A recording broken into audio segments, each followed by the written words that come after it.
আর পিওকে নিয়ে লড়ছে আমাদের ছেলেরা অগ্নিবীর হয়ে।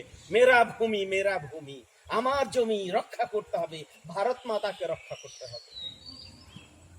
ওই একটুকু জমি কারা রেখেছে? ওই নেতারা রেখেছে। আসল দিদি আগে বললেন তো, নেতা তো নয়, ওরা তো লেতা। तुमसे लेता, हमसे लेता, सबसे लेता, हाँ, देता कुछ नहीं है, इसलिए वो लेता। পুরুলিয়া লোকেরা ঠিকই বলে, ওরা নেতা বলে না, এরা লেতা বটে। কি বলে? লেতা।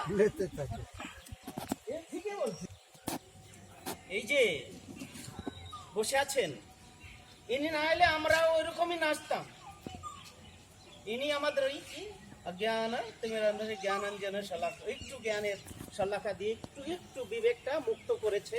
ওই মুক্ত বিবেক দিয়ে এখন বুঝতে পারছি এই রাজনেতারা আমাদেরকে নিয়ে শুধু খেলা করছে।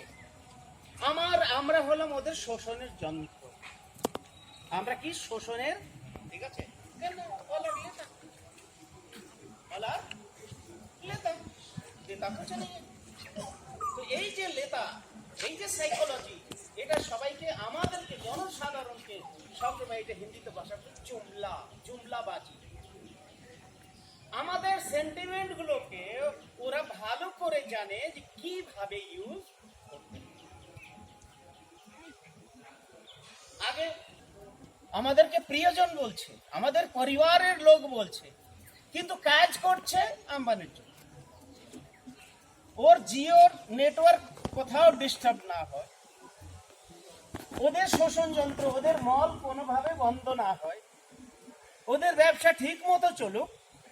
ওদের যদি লোন হয়, ওরা যদি ঋণ নিয়ে থাকে, সেই ঋণে যদি পরিশোধ না করতে পারে, পরিশোধ না করতে, সেটি কি করবে? কিন্তু এই জনসাধারণ যখন কোনো লোন নিল, সে তাকে জেলের ভাত খেতে হবে, পুলিশের ডান্ডাও খেতে হবে, তারপর গালাগালিও খেতে হবে।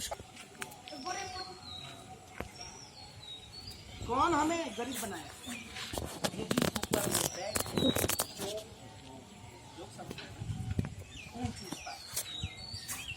ये खून चूसने वाले जोक है, जिसको हम नेता समझ बैठे हैं, जिसको हम अपना भाग्य का विधान